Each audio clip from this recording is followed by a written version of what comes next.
Hello and welcome to another episode of Ossi Comments On, this time with epic rap battles of history. I have three battles I want to take a look on in this episode. And the first one will be Guy Fawkes versus Che Guevara, which are two revolutionaries who became very famous, the one for succeeding and the other one for failing. And this will be pretty interesting, I think, even though I do know practically nothing about each of them entirely. I mean, I do know a little bit about the revolutions, but let's talk about that later.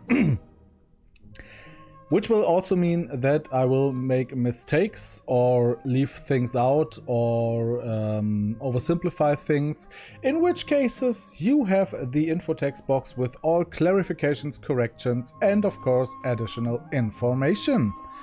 To me, I am Ossi. I'm 31 years old. I am born in East Germany and raised and now living in Hamburg, Germany. I'm a former history student without degree and a former video game journalist.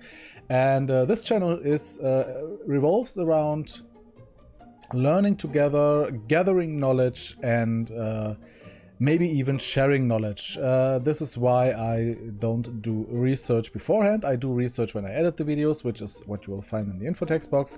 And I hope you will learn something from it, and I hope you like the approach. And without further ado, let's just start, because I don't want this video to be 2 hours long with only 3 videos. I will first go through the entire video, so we will run it from front to back, and then we will watch it again, and I will try to add some context if possible. So let's just start.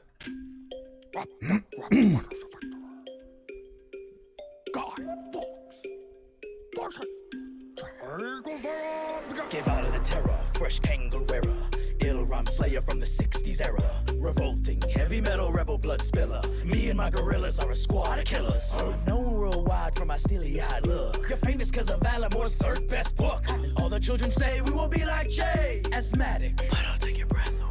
You tried to rebel against James the First. Here's a tip for your next plot, try to rehearse. I got my face on a magnet on your roommate's fridge. Your head is on a spike up on London Bridge. You had one job, Gavron, to strike a matchstick. Got caught with the fuse like your boss. Not lit. You should have stayed anonymous, epic fail guy. Treat this battle like the gallows and take another dive. As a communist, it must really hurt that your face has been cheapened, weakened, besmirched, being plastered on posters, coasters, and shirts, making capitalists rich off of you on merch. Right, I'm a pious man and I fight for the Lord. I would cut you, but I don't want your sweat on my sword. I was tortured until I could hardly sign my name, and listening to you felt pretty much the same. Ooh, face it, Ernesto, you're Castro, but less so. He's Cuba commander, you're more of the Destro. Revolt all you want, I don't give two guys fucks. But look at Venezuela, what you're fighting for sucks. Sucks. Guy, you died for the Catholics. A group with a bad touching little boys habit. And this porn star pilgrim look. What's up with that? It's more like me, but very bad at. Oh, what's the fuck say now?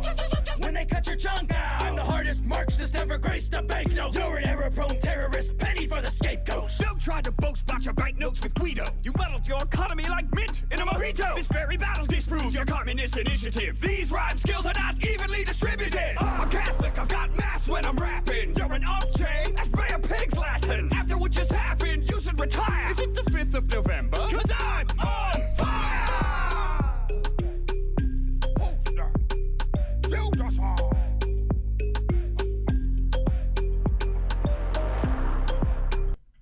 Okay, now, so I think that's enough from that. I do really like the song.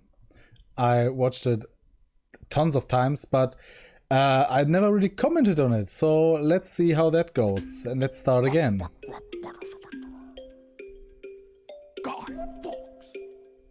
Oh, just so exactly. Let's start with taking a look at the combatants.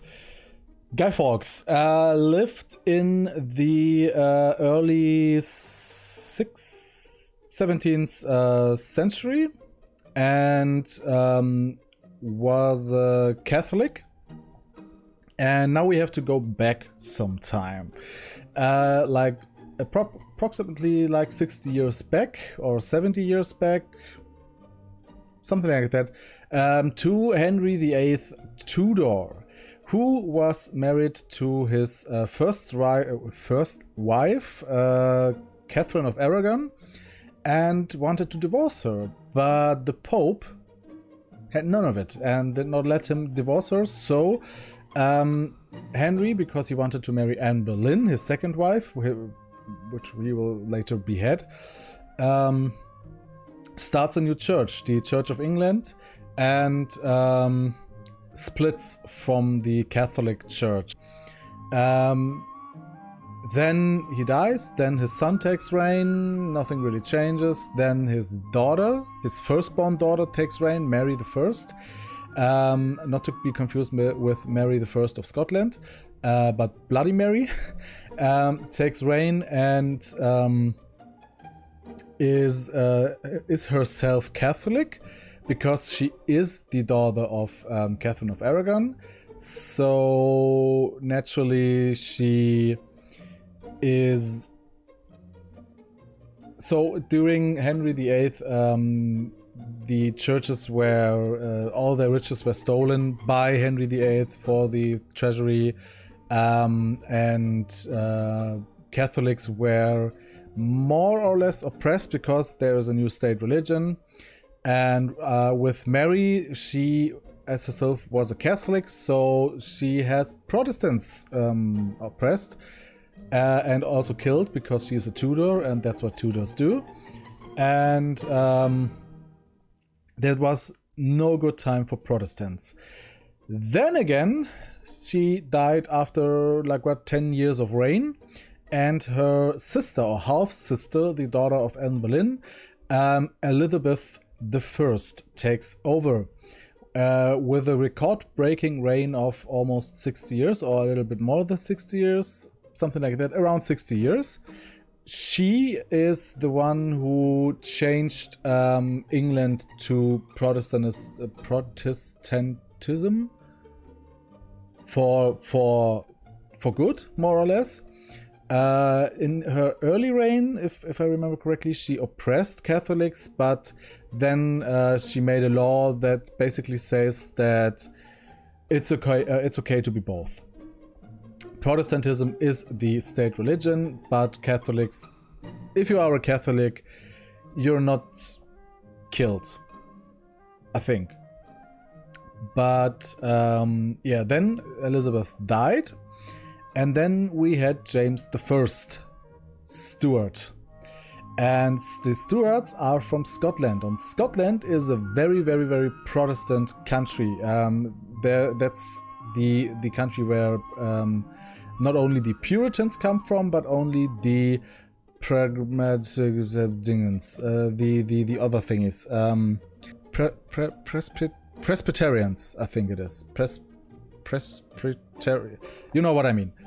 Highly Protestant. And he started then to oppress Catholics again. Guy Fawkes, as we just made clear, was a Catholic, and he and fellow Catholics banded together in the plot to kill the king, which was named the Gunpowder Plot, which would take place on the 5th of November, according to Julianic calendar. I think they did not use that at that time, but I'm not sure. Or they did not use the Gregorian. What's the calendar we use? Julianic or Gregorian? I think it's Julianic, isn't it? Oh my god. Anyway, so the plot gets discovered because one of his fellow Catholics did write a letter to his brother or half brother or something like that, who was in Congress or in Parliament, to stay away from the building on that day because something might happen. But this guy then showed the letter to the authorities, and then the whole plot was blown up without blowing up the government and killing the king. The explosions would have destroyed like every building in the surrounding 1 kilometer area, but and the palace for sure. And Guy Fawkes was more or less a prominent figure at that time, but he get real prominent with all these Guy Fawkes masks that are used today by Anonymous, because of the graphic novel V for Vendetta, which also was a film. And I don't know if the graphic novel is by Alan Moore or not Alan Moore. Is it Alan Moore? I don't know. Yeah, that's Guy Fawkes. And he was killed in 1606, I think. And now we have Che Guevara. I almost know nothing about Che Guevara. I know he is not from Cuba. He is from Argentina. He met Fidel Castro while in Central America somewhere, and joins his rebel group of the 27th of July. And then they get in a boat, which is almost sinking or something. Imagine that what the refugees use these days to go over the Mediterranean.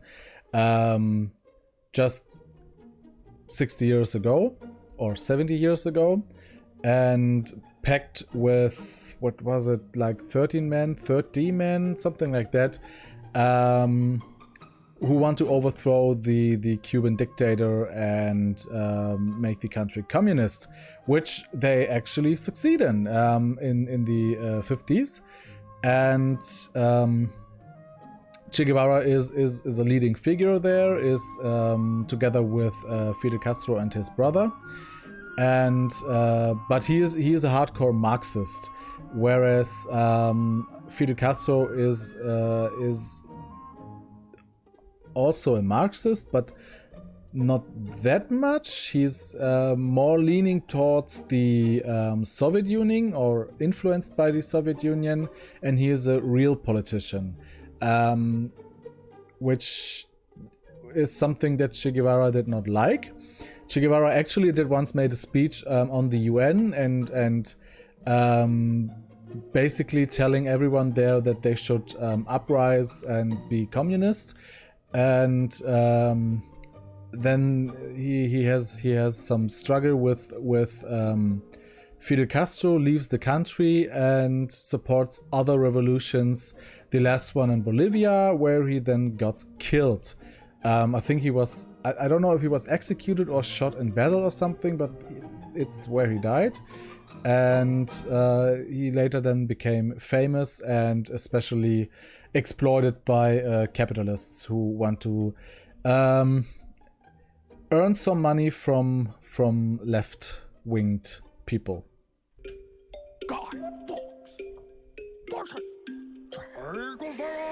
Give out of the terror, fresh kangaroo era, ill rhyme slayer from the 60s era. Yeah, as I said, the Cuban Revolution was like 1951 to 1959. So it's not really the 60s era, it's the 50s era where this revolution happened. In the 60s, he was already first minister of the bank and then minister of defense, or the army or something like that, until 65 or 64, somewhere in that region. Guevara de Terror, never heard, except from here, but might be a nickname he was given. And I think that Kangol wearer just refers to his head, which also made him or is a famous depiction of him. Give out of the terror, fresh kangaroo era, ill rhyme slayer from the 60s era, revolting heavy metal rebel blood spiller. Me and my gorillas are a squad of killers. Yeah, and guerrilla warfare is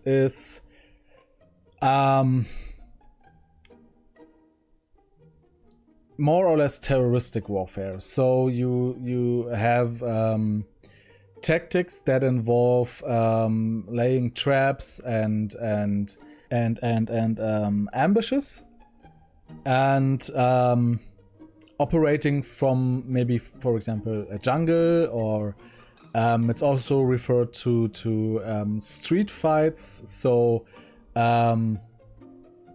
when, for example, an army takes a city and the public, the inhabitants of that city would fight from their own apartments and from their houses and from every street corner.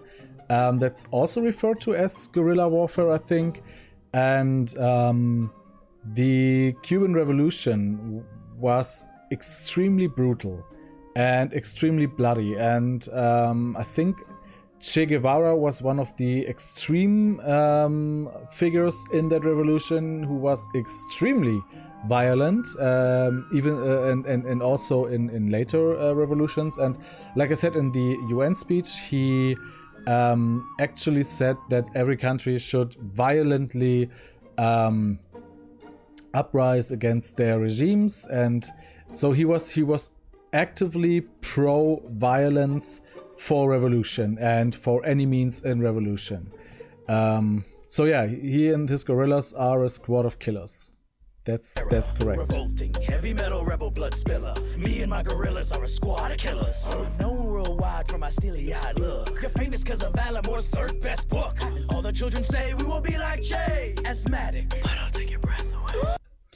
Yeah, he was asthmatic, but since when did that hinder someone doing extraordinary things? And that's one thing. He was very, very good looking, and I've seen pictures of him in his youth without the beard and stuff. He was very good looking, and I think this is one reason why his picture, his face, can be marketed that well. And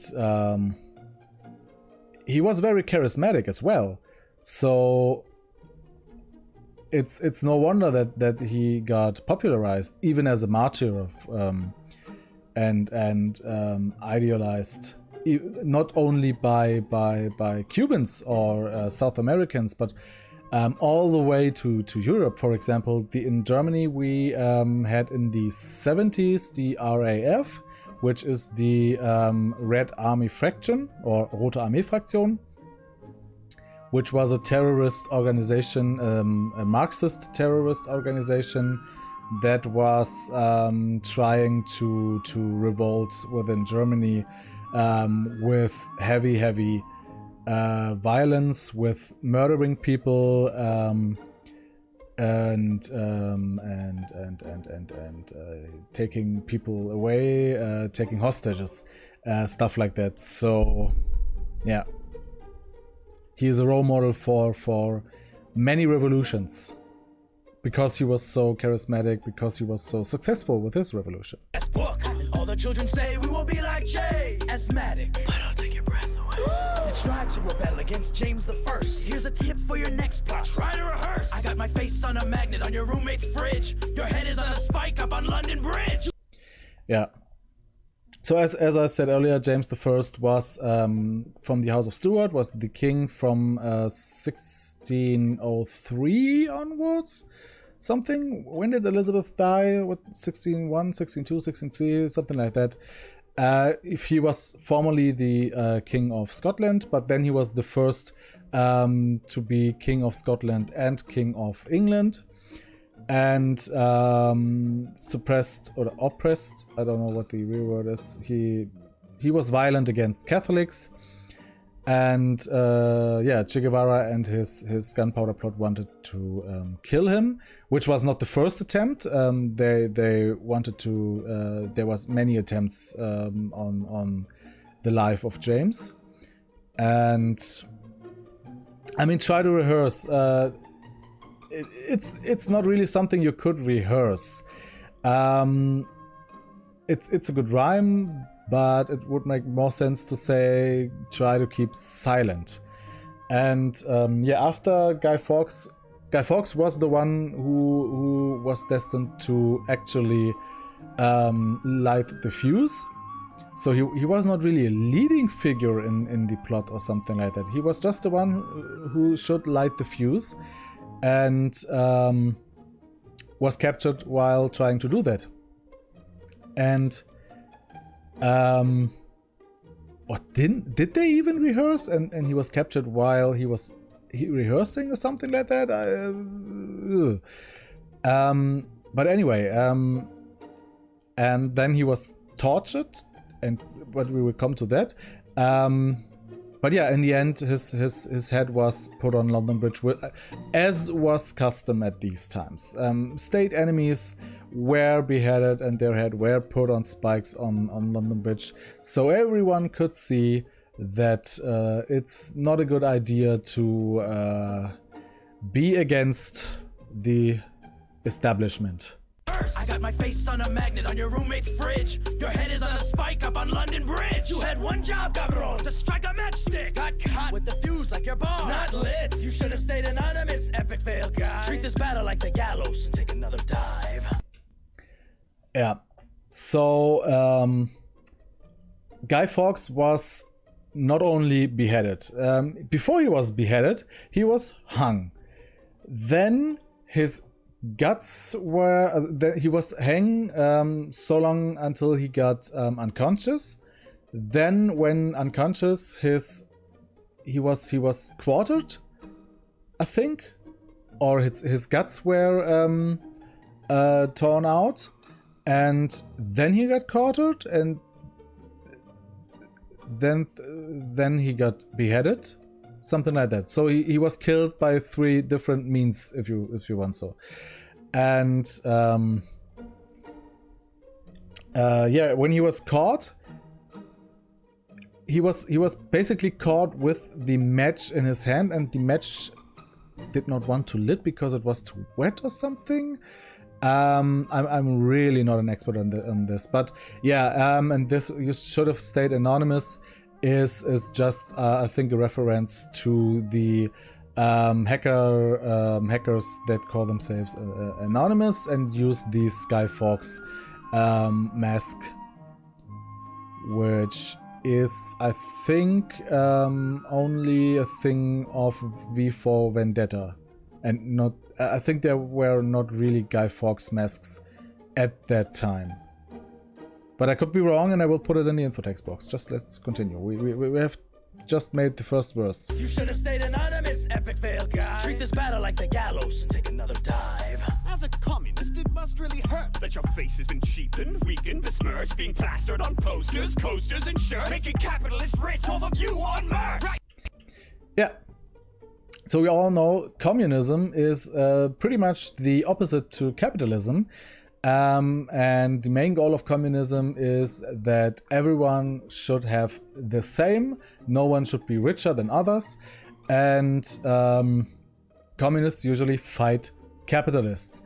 And as I said earlier, Che Guevara, or Ernesto Guevara, was a hardcore Marxist.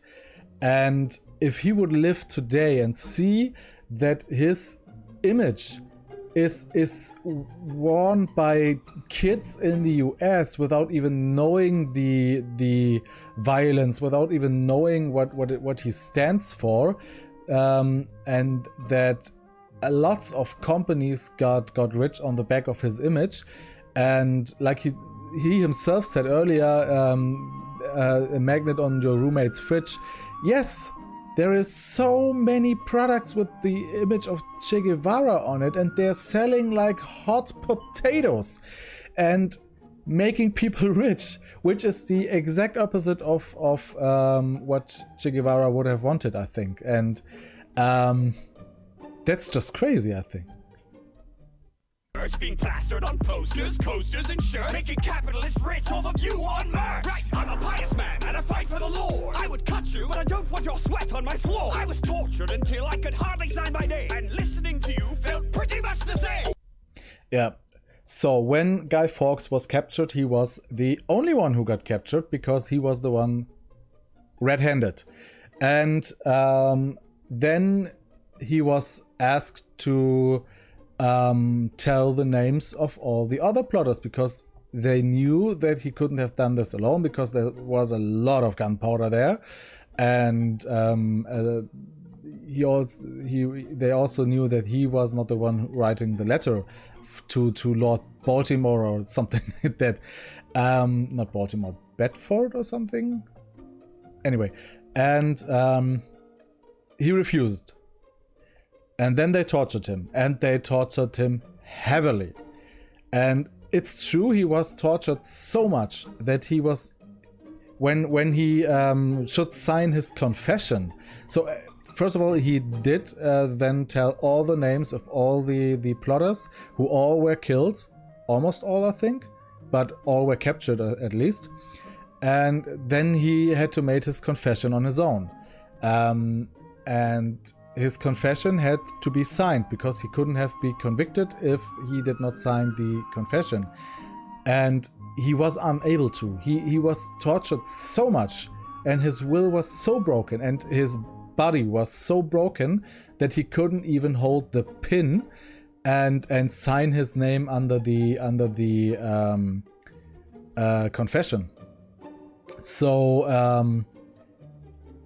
I think they even had to help him do that, or do it for him and just say he was it, something like that. But he was brutally tortured, and I don't know the details. I will put it in the info text box if suitable for this video, and just continue here. Whoa, I was tortured until I could hardly sign my name, and listening to you felt pretty much the same. Ooh, face it, Ernesto, you're Castro, but less so. He's Cuba commander, you're more of the Destro. Revolt.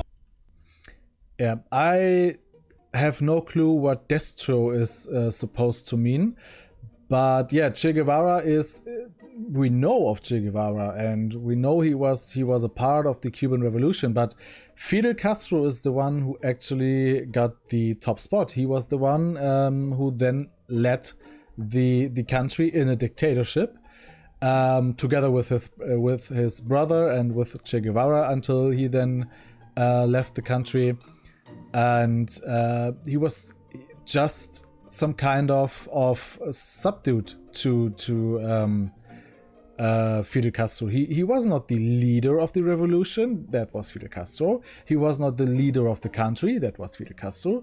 He's just a henchman, more or less. Face it, Ernesto, you're Castro, but less so. He's Cuba commander, you're more of the Destro. Revolt all you want, I don't give two guys fucks. But look at Venezuela, what you're fighting for sucks. Yeah, Venezuela. I have no clue. I know that Che Guevara is from Argentina, that he then went to Middle America and then to Cuba, and then he was killed in Bolivia, I think. But he was supporting at least 2 other revolutions. I'm not quite sure, but I think one of them was in Venezuela. And I'm just blabbering on here because I will do my research and I will put it in there. But yeah, the text here needs some time to be visible for you before I continue the video. So I'm just talking, and I think that was enough time. Let's continue with the video. Revolt all you want, I don't give two guys fucks. But look at Venezuela, what you're fighting for sucks. Sucks. Guy, you died for the Catholics. A group with a bad touching little boys habit. And this porn star pilgrim look. What's up with that? It's more like me, but very bad at. Oh, what's the fuck say now? When they cut your chunk out.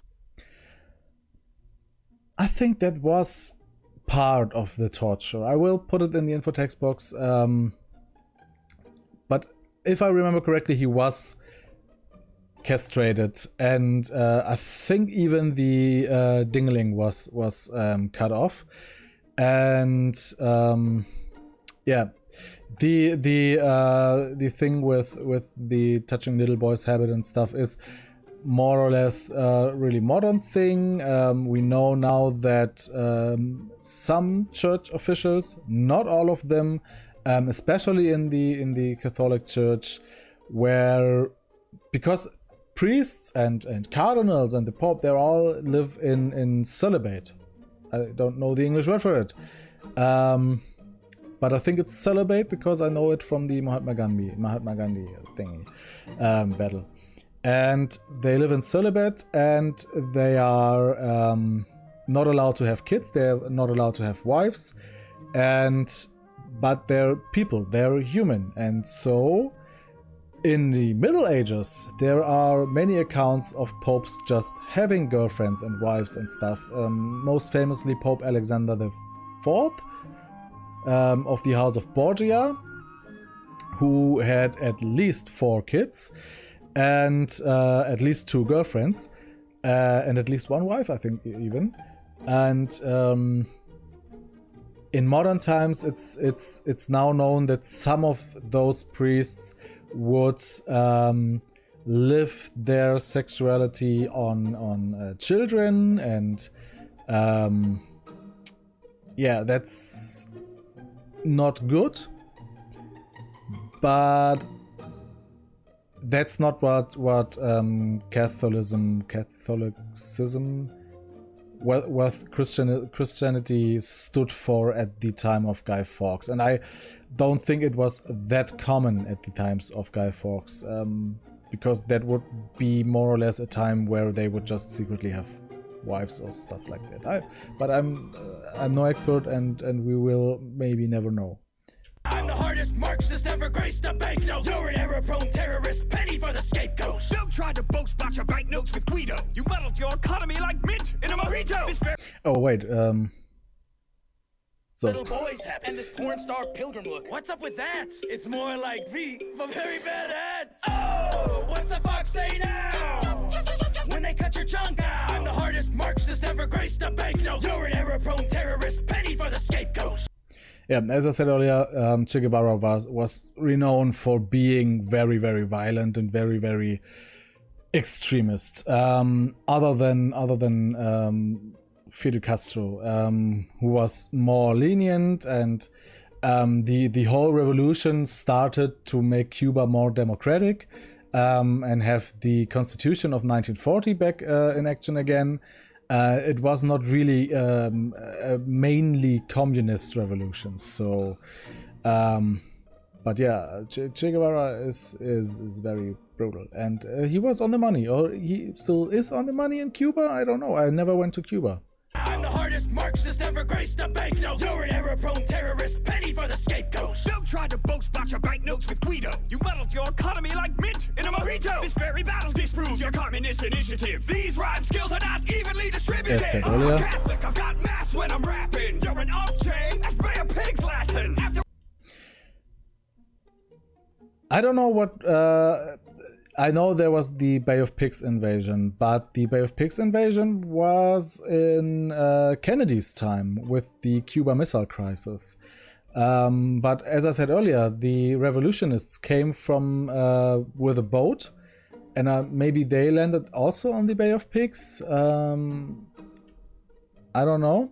And yeah, Cuba's economy went downhill after the land was made communist. But that's something we already could have imagined, because the same happened in Russia, the same happened in almost every country that went to communism. Maybe they did also try to get rid of money, and then made in hyperinflation, I don't know. But I will put it in the info text box. I'm a Catholic, I've got mass when I'm rapping. You're an up-chain, that's Bay of Pigs Latin. After what just happened, you should retire. Is it the 5th of November? Cause I'm on fire! Yeah, and the 5th of November is, you all know the famous poem, Remember the 5th of November. And just to recite it, I will, give me a second. Remember the 5th of November, gunpowder, treason and plot. I know of no reason why gunpowder treason should ever be forgot. Guy Fawkes, 'twas was his intent to blow up the king and parliament. 70 barrels of powder below, poor old England to overthrow. By God's providence he was catched, with a dark lantern and burning match. Hula boys, make the bells ring. hula boys, God save the king, hip hip hooray. It seems that this is actually a street festival where this is recited, and because of the and then there were fireworks, and because people were hurt with the fireworks, then in 2004 they made even a special law. Hey, that's cool. But yeah, that was Guy Fawkes versus Che Guevara, Epic Rap Battles of History. You will find the link in the description. Let's just continue with the next battle. So, let's continue with the second epic rap battle of history. This time it is Theodore Roosevelt versus Winston Churchill. Or, I think it's Epic Lloyd against Dan Bull. Dan Bull is actually a very, very good rapper who appeared 2 times in Epic Rap Battles of History. The other time is as Jack the Ripper. And he has his own channel with nice video game songs. But again, we will watch the video and then we'll watch the video again and I will comment on it. This is actually one of my favorite battles of Epic Rap Battles of History.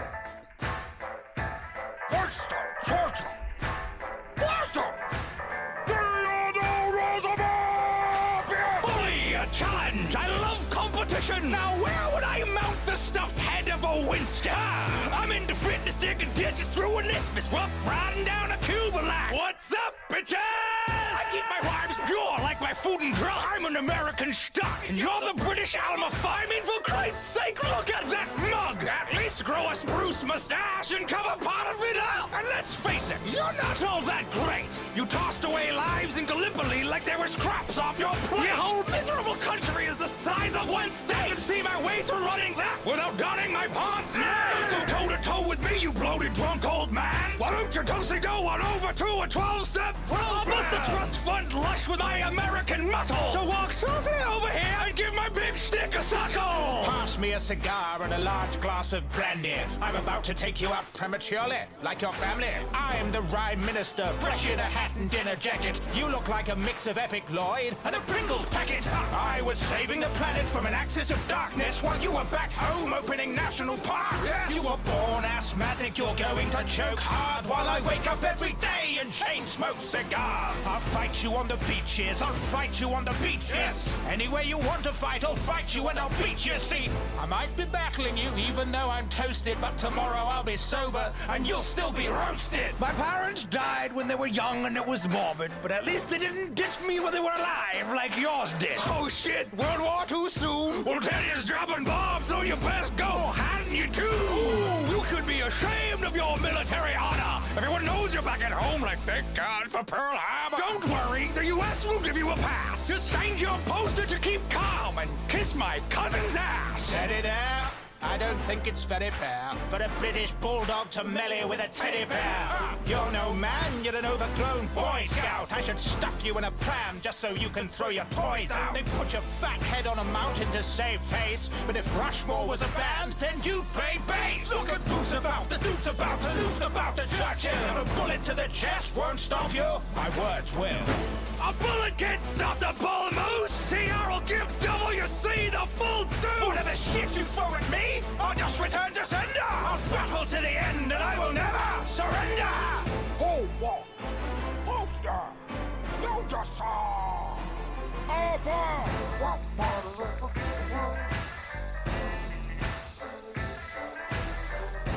Yeah, go to Dan Bull's channel. He's a very good rapper. And of course, Epic Lloyd and Nice Peter are as well.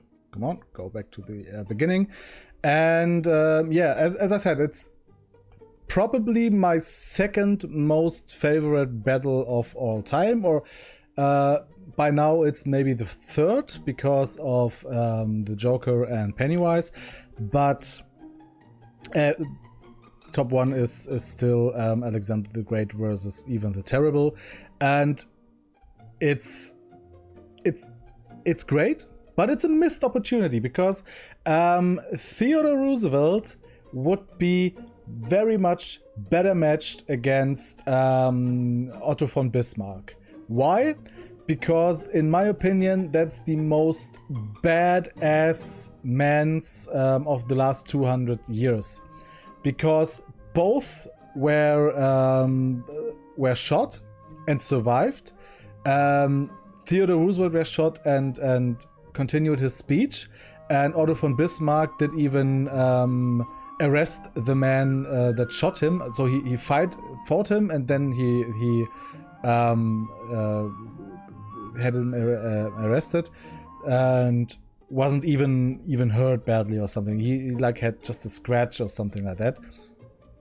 And both were known for their fights. So Bismarck was a guy who had many duels in his life, and Theodore Roosevelt actually had a box fight in office in the White House. And that's if there aren't badasses, then I don't know. But let's watch again.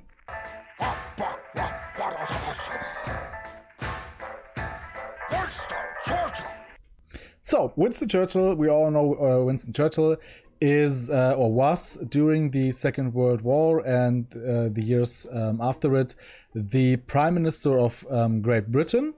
And before that he was, I think, the naval commander of the British fleet. And he was replacing Neville Chamberlain, who by then was pretty much out of favor because of his politics with Adolf Hitler.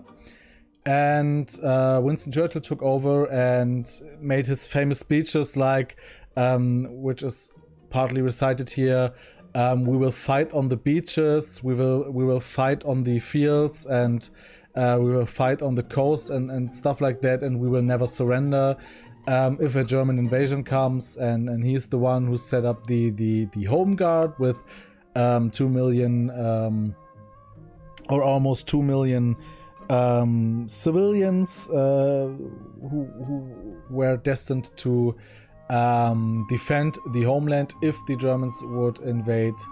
But he wasn't a great politician. He was a great military leader, but he was never seen as a great politician, which is why he went out of favor after the war. I think he even lost the job of a prime minister, then was re-elected sometime later, and then lost it completely. And he was a heavy smoker, a heavy drinker, but not the greatest politician in terms of actual day-to-day politics.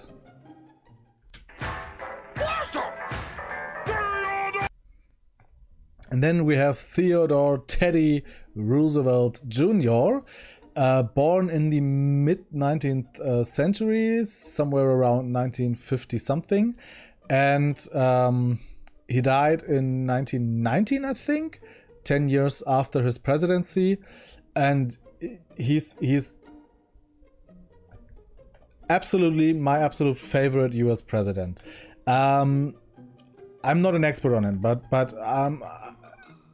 the first time I was introduced to Teddy Roosevelt was with Scrooge McDuck from Don Rosa, the biography of Scrooge McDuck, because in his lifetime Scrooge McDuck met Theodore Roosevelt in the Badlands, and then later as president.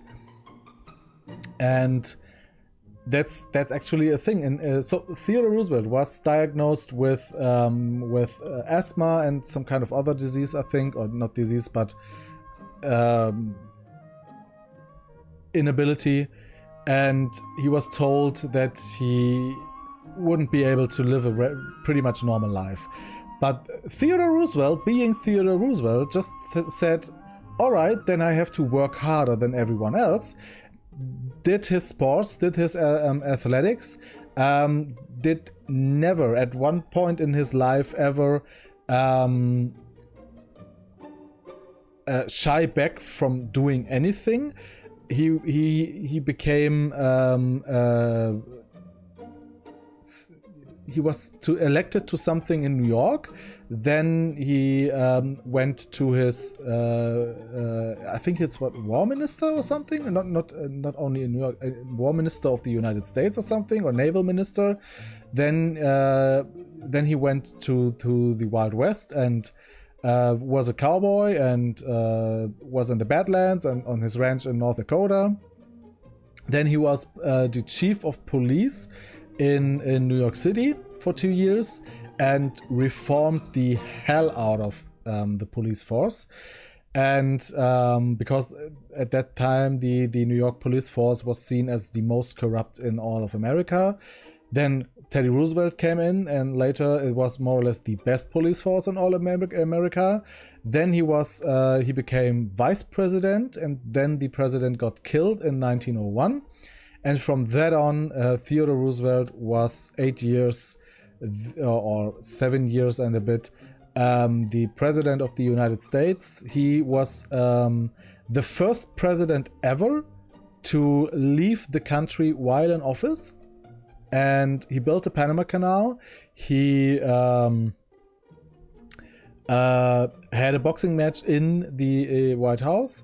He made the Food and Drugs Act, which is referenced here. And he... what else did he do? What didn't he do? So, the national parks he created, and he also built Mount Rushmore, if I'm not correct, which is why his face is on it. Even though he's not a great president in terms of Jefferson, Washington, and Lincoln. Boston, Georgia! Boston! Theodore Roosevelt! Bully, a challenge! I love competition! Now where would I mount the stuffed head of a Winston? Yeah, like I said, Theodore Roosevelt was a man of competition. He never shied away from a competition, and even though of his illness, even though it wouldn't suit the president or the president of the police force, he never shied away. He fought, and he pretty much always won. And he's just a badass. And he also was a hunter, but he during his childhood he was traveling through Europe and Africa, especially Egypt. And he was very fond of nature and wildlife. So he was not like going around shooting wild animals. And he also, I think, made sure that everything of the animals he shoot would be used later on for food and leather and stuff like that. So, he was very good for the environment, let's say so. And I love competition! Now where would I mount the stuffed head of a Winston? I'm into fitness, digging ditches through an isthmus, riding down a Cuban line. What's up, bitches? Oh yeah, I forgot to mention the Cuban War, which... So after he was police president, he then naval minister or something? And then the Spanish-American War in Cuba broke out. And he was like, okay, let me gather 1,000 volunteers on horses, which he recruited of cowboys and Indians and athletes from his university and stuff like that. Which was the first volunteered corps in the army, and they then went to Cuba, but not all 1,000 of them because the boat was too small, and even without the horses, and so there were only 700 of them, and the only one with a horse was Theodore Roosevelt himself. And then they attacked Cuba. But they were held back by the Cubans, and they were in some kind of trench with the Cubans on the other side of the trench shooting down on them, and the reigning commander-in-chief was not available because he was ill or something. Then Theodore Roosevelt took command, and they just charged the hell out of the Cubans, and in such an impressive manner that all the other soldiers would just run with them, and they had Cuba surrendered in like a few weeks. And his troop was known as the Rough Riders, even though they had no horses, because, as I said, the horses had to stay in Florida. And ditching through an isthmus, I think, is a reference to the Panama Canal he built in 1908 and 1909. And the isthmus, therefore, would be this small land part in Panama where they built it through. Witness digging ditches through an isthmus, rough riding down a Cuba line. What's up, bitches? I keep my rhymes pure like my food and drugs. I'm an American stock, and you're the British Alma Fudd. I don't know who or what Elmer Fudd is. Let me just enter it. Elmer Fudd. Ah, okay. The guy from Bugs Bunny. The hunter guy from Bugs Bunny who always gets tricked. I don't know if that is an accurate reference in that case. The British Elmer Fudd. Because Churchill did win in the end, with America's help. And yeah, the Drug and Foods Act is seen as one of the most important things Teddy Roosevelt did, because up to that point, eating and drinking in America was not really regulated, and people would mix their food and drinks with all possible things to make it cheaper and to make more of it. And then he came in and said, no, you are not allowed to do, like, I don't know, poisonous things, which actually was a thing at some point even in Europe, into your food and your drugs, meaning medicine in that case, and your drinks and stuff like that. So he made sure that everything is more or less clean and healthy, at least to some degree and to the knowledge they had at that point. Let's not forget it's the beginning of the 20th century, and there were years to come where Europeans would bake bread out of wood. So I'm pure like my food and drugs. I'm an American stock, and you're the British Alma Fudd. I mean, for Christ's sake, look at that mug. At least grow a spruce mustache and cover part of it up. And let's face it, you're not all that great. You tossed away lives in Gallipoli like they were scraps off your plate.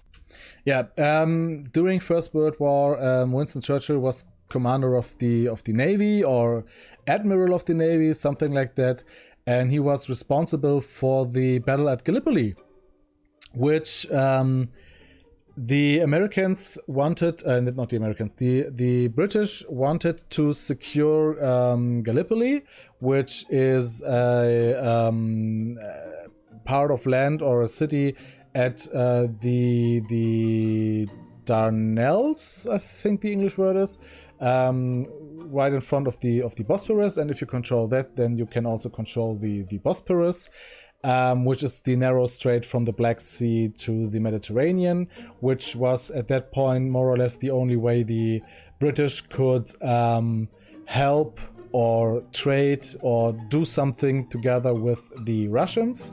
But they were repelled, and it was a very, very brutal fight, and many British died. Unsuccessful in the end, because they could not actually conquer Gallipoli. And Winston Churchill was just butchering his men. He was just ordering them to keep fighting until he was forced to stop the advances. All that great! You tossed away lives in Gallipoli like they were scraps off your plate! Your whole miserable country is the size of one state! I can see my way to running that without donning my pants! Yeah. Go toe-to-toe with me, you bloated drunk old man! Why don't you do-si-do on over to a 12-step program? Yeah, as I said, Winston Churchill was very fond to alcohol, let's say so. And Teddy Roosevelt was a fighter, and he was a boxer. He was a great boxer and a very, very enthusiastic boxer. As I said, he had a boxing match in the White House with himself. I have to mention, he himself did fight. It's not like he had two boxers coming in and watching them. No, he himself did fight while the president in the White House. Talk about badass, that's him. And that's the reference here. Yeah. Bloated drunk old man, why don't you dosey go on over to a 12-step program? Must the trust fund lush with my American muscle to walk softly over here and give my big stick a suckle? Pass me a cigar and a large glass of brandy. As I said, I'm about to take you out prematurely, like your family. I'm the right. Yeah, Teddy Roosevelt was married, and around the same time his wife died. Also his mother and his father died, I think in a car crash or something, in some kind of accident. And his wife was with them, or his wife died of some disease or something.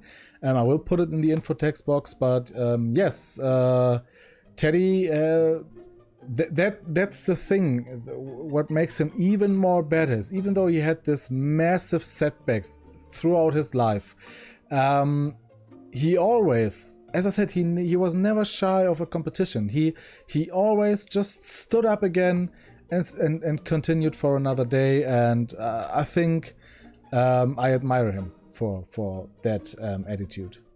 Glass of brandy. I'm about to take you out prematurely, like your family. I'm the Rhyme Minister, fresh in a hat and dinner jacket. You look like a mix of Epic Lloyd and a Pringles packet. I was saving the planet from an axis of darkness while you were back home opening national parks. As I said, Teddy Roosevelt was the first president to actually not sit back home and leave the country, because he was the 26th president, and the 25 presidents before did never leave the country while in office. Of course, some of them did leave the country, like I just wanted to say Michael Douglas. I don't know why I wanted to say Michael Douglas. Thomas Jefferson, for example, was in France, helping them setting up the French Constitution, and go away. And but while in office as president, no one left the United States, or at least not the North American continent. And Teddy Roosevelt was the first one, but he was also the one opening national parks all over the US. And Winston Churchill is a little bit exaggerating here, because he did not save the planet from an axis of darkness. He was just holding. The British did make a really great fight, and they kept the Germans from being able to concentrate entirely on the Eastern Front because of the bombing raids, because of the fear of an invasion in France and Germany, and so he was stalling more or less, but he was not really advancing. The real advances were coming when the Americans joined the war. I don't know if the African campaign started that early, but that's not really important for the Germans, because Germany at that point had no real grounds in Africa. They were just helping out Italy there and maybe Vichy France. So yeah, and he was stalling and therefore helping a lot. But yeah, the Americans and the Russians are the main forces against the axis of darkness. I was saving the planet from an axis of darkness while you were back home opening national parks. Yes. You were born asthmatic, you're going to choke hard while I wake up every day and chain smoke cigars. I'll fight you on the beaches, I'll fight you on the beaches. Yes. Anywhere you want to fight, I'll fight you and I'll beat you. See, I might be battling you even though I'm toasted, but tomorrow I'll be sober and you'll still be roasted.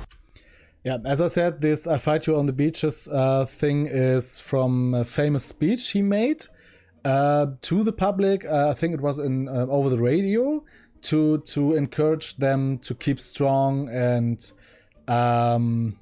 also I think it was accompanied with the announcement of the Home Guard and stuff like that. Let's see if we can just recite the full, because we recited earlier with Guy Fawkes. We shall go on the end, we shall fight in France, we shall fight on the seas and oceans, we shall fight with growing confidence and growing strength in the air, we shall defend our island, whatever the cost may be, we shall fight on the beaches, we shall fight on the landing grounds, we shall fight in the fields and the streets, we shall fight in the hills, we shall never surrender. That's the speech that he made. Not only to the Brits, but to the whole world, more or less.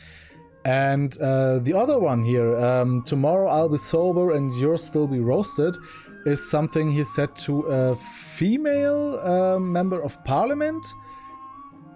Because I don't know if that was during Second World War or if it was when he was prime minister after. But apparently this woman would stand up and just tell him, Mr. Churchill, you are drunk. And then he replied with something like, I might be drunk, but tomorrow I'll be sober and you'll still be ugly, or something like that. So, yeah, that's Winston Churchill. And that's a flying thingy. Battling you even though I'm toasted, but tomorrow I'll be sober and you'll still be roasted. My parents died when they were young and it was morbid, but at least they didn't ditch me when they were alive like yours did. Oh shit, World War II soon. Well, Teddy's dropping bombs, so you best go, hadn't you too? Yeah, that's once again referring the British, who the low class Brits were hiding in underground tunnels and underground stations, especially in London, because Hitler did concentrate the air raids on London, more or less, after the British did raid Berlin a little bit. You can learn more about it in the oversimplified video on the Second World War, which I made just prior to this. And so that's a reference to that, because yeah, Teddy's dropping bombs, like bombs in rap. And I like this wordplay with World War II soon. It's very simple, but it's effective. War too soon. Well, Teddy's dropping bombs, so you best go, hadn't you too? You should be ashamed of your military honor. Everyone knows you're back at home, like thank God for Pearl Harbor. Don't worry, the U.S. will give you a pass. Just change your poster to keep calm and kiss my cousin's ass. Yeah. The president of the United States during World War II was Franklin D. Roosevelt, and he was a second grade cousin of, or grand cousin of Teddy Roosevelt, and is the one that then declared war on Japan after Pearl Harbor, which also then led to Hitler declaring war on the United States, which then led to the United States entering the war in Europe with the policy Europe First, and which then, as I said, was saving the Brits, because from that point onwards there was no chance that Germany could win, especially not that they could invade Great Britain. And then with the entrance of the Russians in the war and the actual winning of the Russians in the war, because at first they get really, really hard pushed back, and then that's that. And yeah, these "keep calm and carry on" is a very famous poster from that times, to encourage those on the home front to hold firm and still believe in victory. Even though prior to the entrance of the Americans, the situation was grim. Britain was more or less all on its own. They had no chance in attacking Germany, so they could just hope that they could defend. Only with the Americans they were able to actually attack. We'll give you a pass. toaster to keep calm and kiss my cousin's ass. Steady there.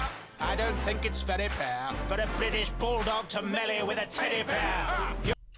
Yeah, the teddy bear was named after Teddy Roosevelt, and he did not like it a bit. That's a fact. And Churchill was named the bull. I don't think it was only the bull. I think it was a little bit more than the bull, but like pit bull or the pit bull of Britain or something like that. And yeah, that's how the teddy bear got his name. I don't think it's very fair for a British bulldog to melee with a teddy bear. You're no man, you're an overgrown Boy Scout. I should stuff you in a pram just so you can throw your toys out. I don't know if Teddy Roosevelt was in the Boy Scouts or if he actually founded the Boy Scouts, or both. But yeah, there's something with Boy Scouts and Teddy Roosevelt as well, which is also referenced in the biography of Scrooge McDuck, because the nephews of Scrooge McDuck, whose English names I don't know, it's Huey, Dewey, and Stewie or something like that. In German it's Tick, Trick und Track, and they're they are in the Boy Scouts, and this is also referenced at some point. So yeah, stuff like that. And Teddy Roosevelt was something with Boy Scouts. An overgrown Boy Scout, I should stuff you in a pram just so you can throw your toys out. They put your fat head on a mountain to save face, but if Rushmore was a band, then you'd play bass. Look at Bruce about, the dude's about to lose about the Churchill. If a bullet to the chest won't stop you, my words will. Yeah, this is what I also mentioned earlier. While giving a speech in 1908 or 1909, Theodore Roosevelt was shot directly in the chest, and he just continued his speech. He was actually hit by the bullet, so the bullet was not there was no tabac thingy that would prevent it or something, or a clock. Stuff like that. The bullet was in his body and would stay in his body for the next 10 years until his death in 1919, which might be because of the bullet even. But yeah, he was shot. He continued his speech, and then he went to the hospital, where they then said that the bullet has failed, has missed the heart, but it would be more dangerous to get it out than leaving it in, so they left it in. And that's that. Oh, before I forgot to mention, Theodore Roosevelt also prevented the First World War in 1905 or something. I spoke about this in a previous video, so just a brief recap. France and Germany were fighting about the influence in Morocco, and this argument could have really soon become a war because it was heating up and there were actually violent stuff around.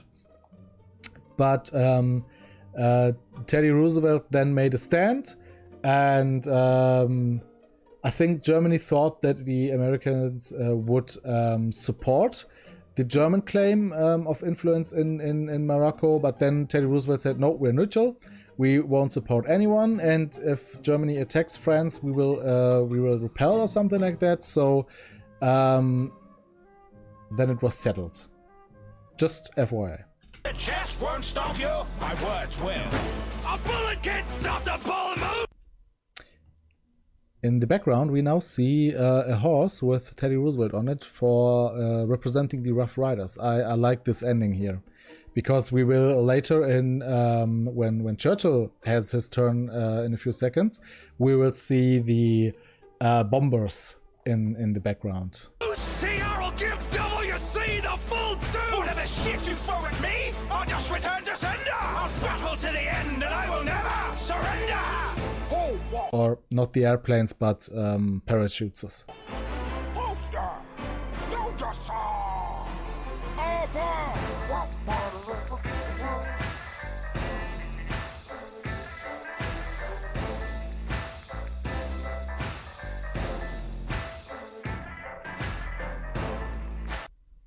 Yeah, let's just leave it there. Great battle. I really like it. I really like both characters, and as I said, Teddy Roosevelt is my favorite U.S. president. No doubt about it. I mean, I'm not American. I can have a biased opinion, I think. And yeah, then let's just continue with the next video. And the next video will be Eastern philosophers versus Western philosophers. And this is most likely the one I have to say the least about, because I am no expert on philosophy, and especially Eastern philosophy I have absolutely no clue about. Absolutely no. The only one of these three I know is Confucius, because of his him becoming a meme, more or less. And the other one is Sun Tzu.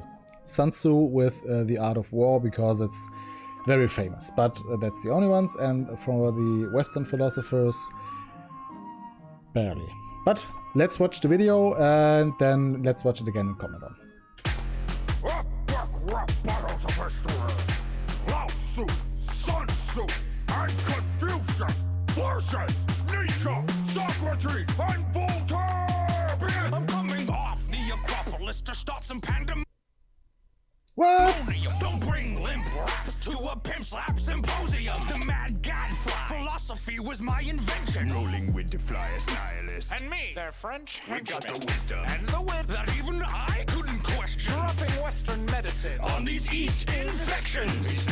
You've never been Our type of mental brethren. We're better thinkers, better speakers, better men. This type of arrogance is sure to be expected from men who speak of wisdom with no clue of what respect is. You Westerners are sloppy, needing discipline in life. You lack control of yourselves and of the mic. While we use precise strikes to disrupt your concentration, and you an ass whipping our descendants will honor for generations. We build a nation With patience. and the present for a living You'll never hold a candle. to the wisdom we've written. Oh, I'll give you something you can bow and kowtow to. And I squat down and squeeze out a Tao of Pooh and Lao Tzu. You need to take control of the life you're giving. Call me Uber Mensch, cause I'm so driven. Every thinker, so confronting conformists like you, it's my job. Got a sharp wit that can spit, it'll skew you like a Confucius kebab. Oh. You fucked the mission of beating your submissive ass into submission. Dishing out more disses and letters and pamphlets and plays I've been published. Now that we've covered the two yin and yang, I can move on to Jackie Chan. Sun Tzu, I'll be picking apart your rule with my method. Man, the seminal general isn't so tough on the mic. All your men must be like you would have. You're pitiful lyrically, lucky for history, you didn't offer the art of rapping. Bitch, I wrote the art of war, so you better get your guns out. These white boys getting burned, cause guess what? Not a sun's out. Asians spitting sick, but no, this isn't SARS. Loud C, kink the beat, now Confucius drop some bars. Let me be candid with you, Voltaire. Friendship with the egg noodle hair. Your ego's just so distracting. Free speech doesn't mean just keep yapping. And you killed God, so I gotta ask. Did he die the same when he made your mustache? You try to plan a new German psyche, but you just grew hate me, no third right. And it all starts with you, you're the father, Socrates. Honestly, I think you owe both of your students here an apology. I wouldn't exactly call myself a student of this breed. Don't make Nietzsche come over and put a knee up in your tree. Cause I'm N-I-E-T-C-S-C-H-E. And I'll ain't any motherfucker like my name in a spelling bee. Bitch, I'm toxic like a hemlock sip. Hang a sandal on the door cause you can suck's dick. Fuck for blood, Socrates. You're making things a little tense. Come, let's blind these Chinese heinies with some shiny, bright enlightenment. I'll not be taught camaraderie from a frog who rigged the lottery. You make a mockery of ethics, so keep your fat nose in your coffee. Let me be frank. Don't start beef with B. Frank. Who hangs with B. Franks? Giving ladies B. Franks. I have turned them on themselves. Their chaos is our opportunity. You must remember, a bowl is most useful when it is empty. Lao Tzu, I don't mean no disrespect, but you need to fill your bowl with some shit that makes some sense. Oh, you don't want to stand in the path of Lao Tzu. Today I'll make you move, bitch. get out the way. Yeah, we're in the tradition of rap battles. Is it written that two dudes on the same team should squabble like some clucking chickens? Man, Confucius, you always trying to put something in its place. Why don't you tell your eyebrows they need to fit better on your face? Okay, I see. You wanna make it like that? I'll smack that warmongering head out of your to-go box tag. So here's the real golden rule. I'm way above you weak brokies. Confucius say you can all hold these fortune cookies. What is winning? Who is now? Yoga-san! Advent! Warrior! Rap battles of history!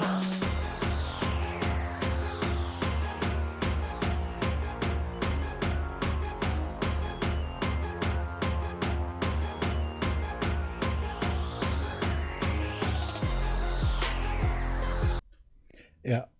Let's rewind. And before we start commenting, just a quick reminder. So Western philosophy is more or less centered around the people and the here and now. And especially in contrast to theology. Or theology, however you pronounce it, which is religion and stuff. Whereas the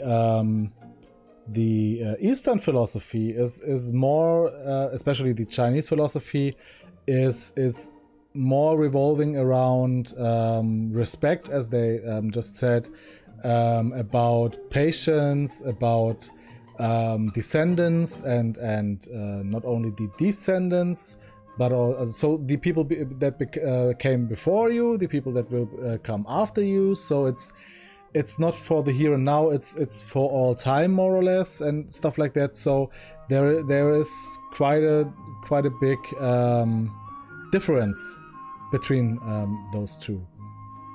But let's start. So Lao Tzu, as I said, I have no clue. I know that he lived before Christ in China, and he is the founder of Taoism, which has, if I remember correctly, from history of the entire world, it has obey the law. Something has obey. Three pillars of Taoism, one of which is obey the law, the other is be respectful, and the third, I will put it in the info text box, but as I said, I have no clue what Taoism really is or who Lao Tzu is. I don't need to go back. Sun Tzu, I know a little bit of, lived definitely before before Christ. I think it was like 400 BCE or something like that. He was a general, and he wrote The Art of War, which, as he states later on, and The Art of War is still so influential on warfare that is still used today. It is not really a philosophical work. It's more a tactical work. And if I remember correctly, it has 8 different main chapters, which consists of things like using the terrain, having a structure, movement and tactical retreat, and so all the things you need to take care of when you fight a war if you want to win. And more or less stating that winning a fight has nothing to do with your army, but everything with all the surrounding factors, like, for example, terrain, weather, movement, stuff like that. There is a really interesting video that explains, exactly explains the Art of War as Sun Tzu wrote it, which I will put a link in the description below. And Confucius I think he is only known for being confusing and being the origin of the word confusing, and for the memes like Confucius says and golden rules and stuff like that. I have no clue who he is. Nietzsche was a German philosopher in the 19th century, which you can see by the looks. And he was most famous for his publication, which was consisting of the words that God is dead, which he actually never said in that way. And you have to have a lot of context for that to understand what he actually means.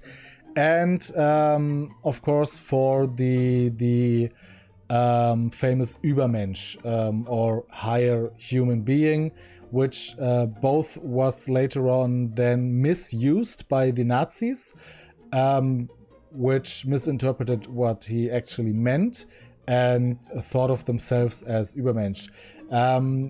As far as I remember, Nietzsche himself did mean it more like you are a person, but to reach a higher status, you have to become a better person or an Übermensch. And you have to something with ego and stuff like that. As I said, philosophy is really not my strong suit. And that's more or less all I know about Nietzsche. Socrates is something I know exactly as much about Socrates as everyone else, which is nothing, because Socrates himself did never write anything. And all we know about Socrates is from his student Plato, who talks about him a lot and talks about his doings a lot. Socrates' is seen as the peak of Greek philosophy, but once again, we really know nothing about him. We can't even say for sure that he even existed, because the works of Plato could also be just fictional. Last but not least, Voltaire is a French philosopher who lived in the 18th century. Was it the 18th? Yeah, 1700s. And he was actually a very controversial figure. He was more or less the leader of the Enlightenment movement, which saw or were the first ones to publicly denounce theism or and secular and advertising secularism, and also having a new look on feudalism and kings and monarchies, and which more or less will also have a big influence in the French Revolution. And he was nonetheless very popular, at least with certain European kings and queens, for example with Catherine the Great and Frederick the Great, who both had visits from Voltaire and frequent letter exchanges with Voltaire, and were adopting some of his ideas. So Frederick the Great, for example, did not see himself as a divine God-chosen king of Prussia. And even, I think he had some reforms by Voltaire, and Catherine was also influenced and made then reforms based on the views of Voltaire or something like that. And but he was also a public enemy in other states, and even in France sometimes viewed as as a bad person, more or less. So he was a controversial figure, and he was a ladies' man. Horses, Nietzsche, Socrates, and Voltaire! I'm coming off the Acropolis to start some pandemonium. Don't bring limp raps to a pimp slap symposium. So the Acropolis is the upper city in the Greek polis, which means the Acropolis in Athens is not the only one, but it's the most famous one, which is why we usually refer to it as the Acropolis. Socrates, let's just for the sake of argument for the rest of the video assume the scientific consensus that he did actually live, and he lived in Athens, and the Acropolis is where the Pantheon is and all the most fortifications in Athens, because that was the stronghold. If Athens would be attacked, then everyone would go back to the Acropolis.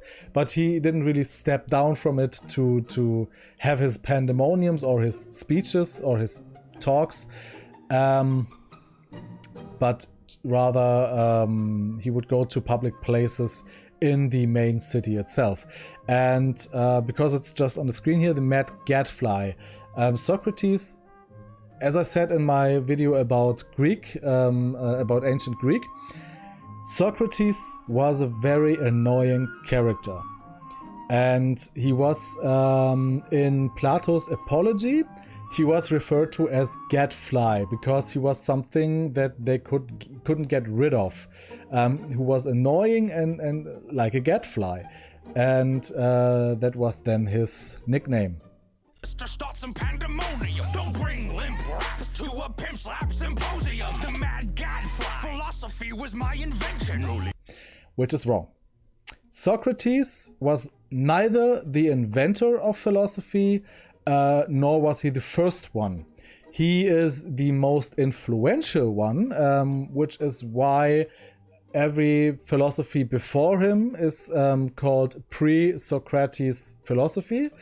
But there were other philosophers, namely, or most famously, the well-known Pythagoras, who lived like, 100 years before Socrates, and is actually the one who coined the term philosophy, even though he wasn't the first one, because in the 500s before Christ, there was other philosophers. But if I remember correctly,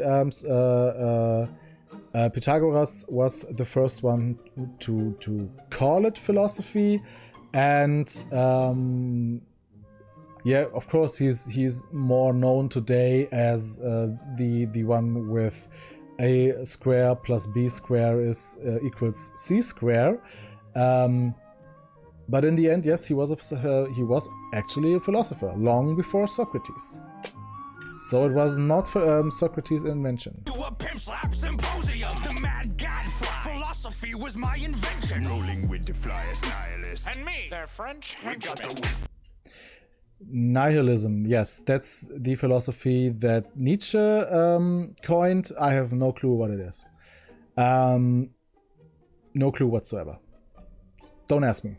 I will put it in the info text box, which is why I'm talking now, but I have no clue what nihilism really is. I think nihilism has something to do with not believing in gods or something, or questioning gods, something like that, but I don't know. I don't know.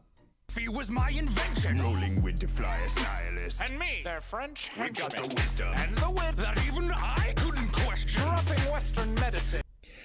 Even I couldn't question the why Socrates was so annoying to people is because of the so-called Socrates method, which basically is just asking questions. As I explained in my Ancient Greece video, he was famous for, so let's say you are an expert on a certain topic. Maybe, let's say, in opposition to me, you, my friend, you who are watching this video right now, you are an expert on history. And you could maybe define what history even is. And then Socrates would come along and would say, then tell me, what is history? Then you would give your description, and then he would say, but is it? Why do you think it is so? Stuff like that. He would keep questioning up until the point that you yourself have to admit that, in fact, you don't know what history is. And he's also famous for the quote that he knows nothing, which is the so-called Socrates paradox, and has more or less the same effect, because knowing that you know nothing is what he wants to prove with his Socrates method of questioning things. And therefore the sentence that even he couldn't question their wits is meant to be a diss, but in the end, let's face it, Socrates would question everything. We got the wisdom and the wit that even I couldn't question. Dropping Western medicine on these East infections. You've never been our type of mental brethren. We're better thinkers, better speakers, better men. This type of error.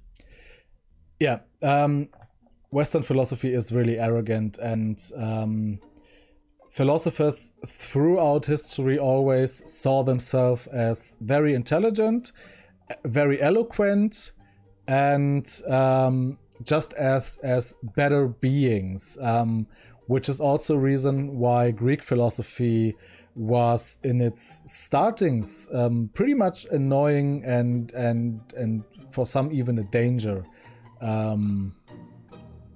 because it questioned everything they knew or thought they knew up to that point.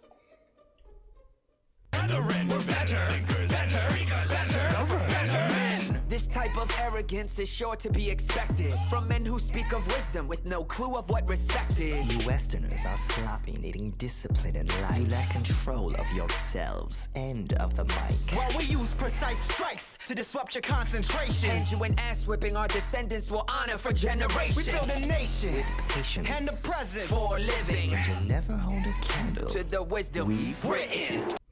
Yeah, as I said, I really am no expert or even have a clue on Eastern philosophy, even though it just looks like Sun Tzu is holding two books in his hands that are on top of each other. Also, he's holding the book wrong, because this would be the back of the book. Huh. Interesting. But what was I just saying? Yeah, I have no clue of Eastern philosophy. What I do know is that while Western philosophy is for the here and now and for you and yourself, more or less, Eastern philosophy is more living a life that is not for the purpose of yourself, but for honor and for the honor of your family and the honor of your descendants and the honor of your ascendants and stuff like that, and respect and all that what they just said, more or less. and the But presence let's You'll never hold a candle. To the the analects.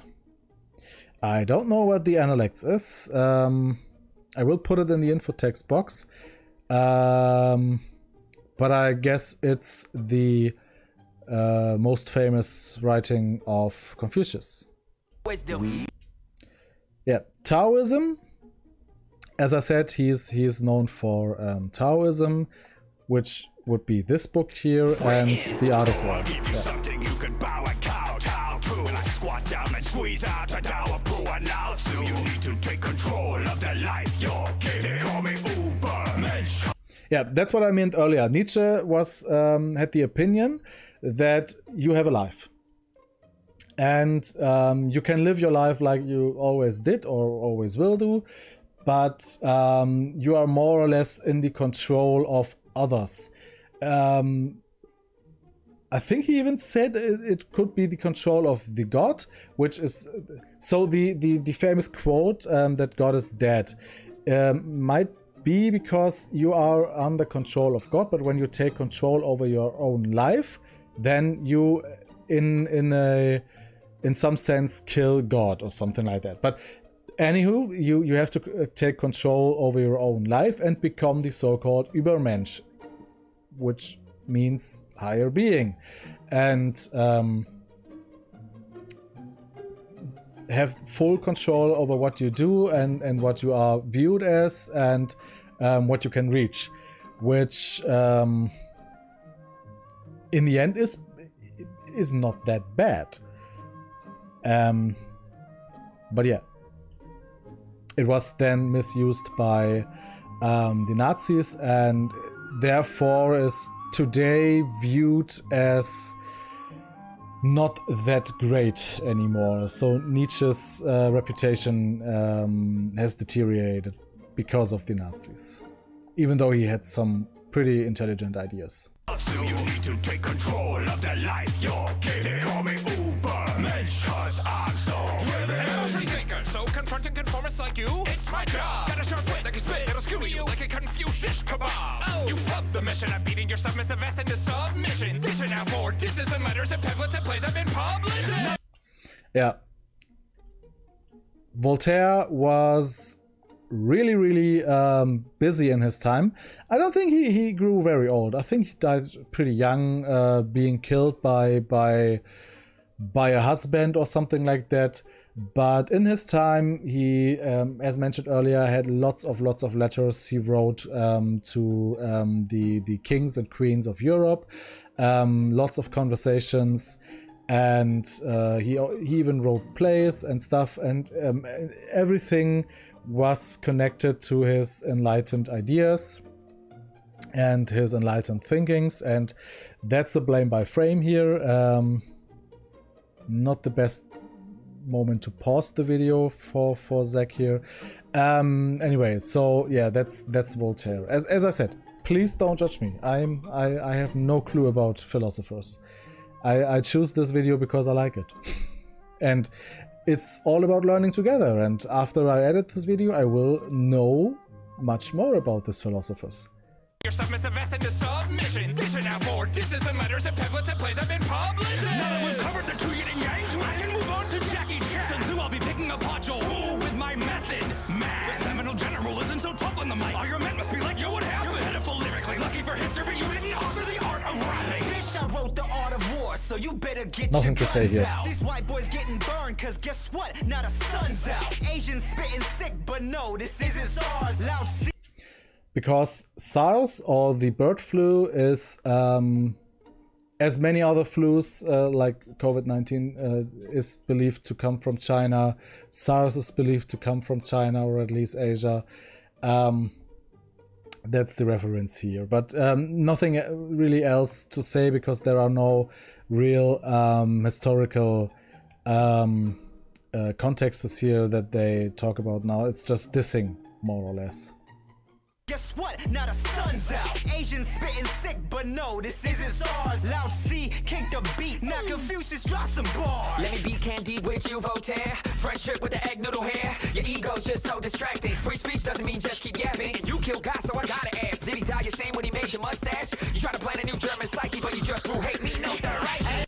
Yeah, and there's no Third Reich, because in the Third Reich, Nietzsche's philosophy was misused for propaganda purposes and put out of context and used to justify the Aryan race and the Germans as the Übermenschen. And what are you doing, cat? Not now. And yeah, stuff like that. So was there anything else? Yeah, Voltaire. Nothing really to say about it, but yeah, Voltaire was just similar to Socrates. He was just someone who wouldn't just shut up, and but I don't think that he was so viewed as similar annoying or something like that. So anyway, let's continue. Your ego's just so distracting. Free speech doesn't mean just keep yapping. And yeah, Voltaire thought very high of himself. Kill God, so I gotta ask. Did he die ashamed when he made your mustache? You try to plan a new German psyche, but you just grew hate me. No, they're right. And it all starts with you. You're the father, Socrates. Honestly, I think you owe both of your students here an apology. But he isn't. I wouldn't exactly call myself a student of this breed. Don't make Nietzsche come over and put a knee up in your tree. Plebe or pleb or plebeja or whatever you want to call it is not Greek. It's Roman. And it means just inhabitant. Usually inhabitant with a low status, so poor inhabitants. So not really citizens of Rome. Myself a student of this breed. Don't make Nietzsche come over and put a knee up in your tree. 'Cause I'm N-I-E-T-C-S-C-H-E. And I'll ain't any motherfucker like my name in a spelling bee. I'm toxic like a hemlock stick. Socrates in 399 BCE was put on trial, and I forgot to mention earlier, you owe both of your students here an apology is a reference to Plato's Apology, which is his defending speech he made for the trial of Socrates, who was charged of having a bad influence of the youth and heresy, more or less heresy, not believing in gods or questioning the gods. And he was convicted to die by hemlock sip, which is a poisonous drink. They actually tried to free him and bring him to safety, but he refused. He didn't want to be rescued and died the next day or something of this hemlock sip. Motherfucker like my name in a spelling bee. I'm toxic like a hemlock sip. Hang a sandal on the door 'cause you can suck dick. Fuck for blood, Socrates. You're making things a little tense. Come, let's blind these Chinese heinies with some shiny, bright enlightenment. I'll not be taught camaraderie from a frog who rigged the lottery. You make a mockery of it. I heard about that. I believe I read about that in some side note once. But yeah, Voltaire was rigging the lottery in some sort, and he was he got a little bit of money out of that, but he was then caught or something. I really don't remember what I read about this, and I don't know if he used his influence or mathematics to rig the lottery, and I will put it in the info text box, of course.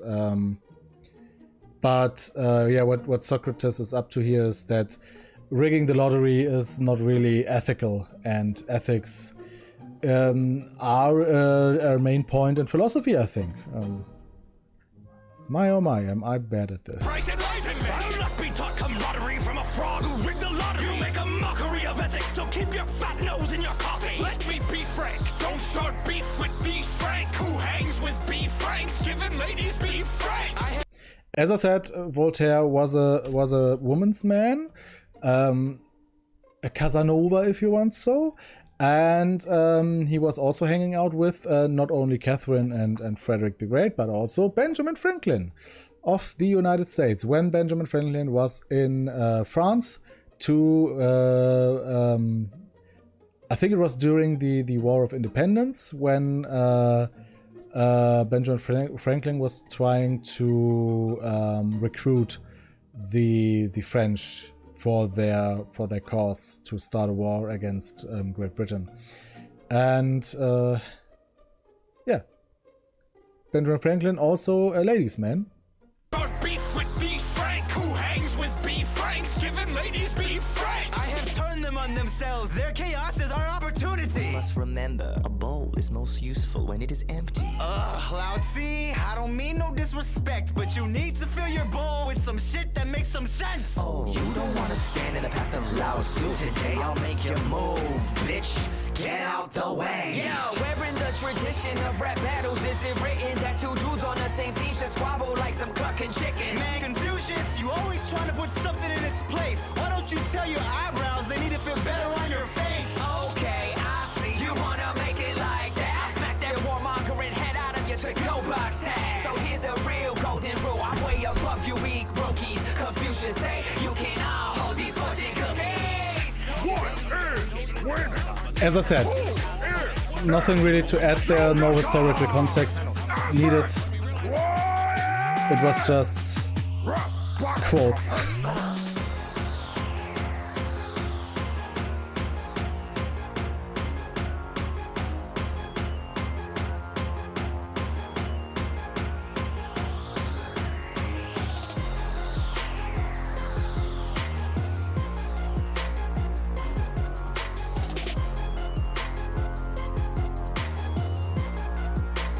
And yeah, that's basically my two favorite, most favorite battles right here.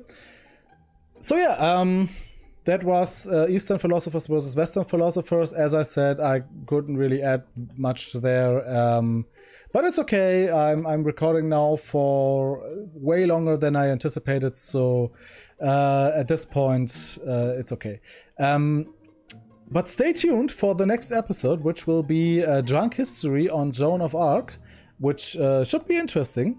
And of course, something I can say more about. I hope. And yeah, I was Ossi Eastbourne. Thank you for watching, and watch all my other videos. Link to the original videos will be in the description. If you like the videos, like and subscribe. If you don't like, dislike and tell me why. And until then, I'll see you next time. Bye bye.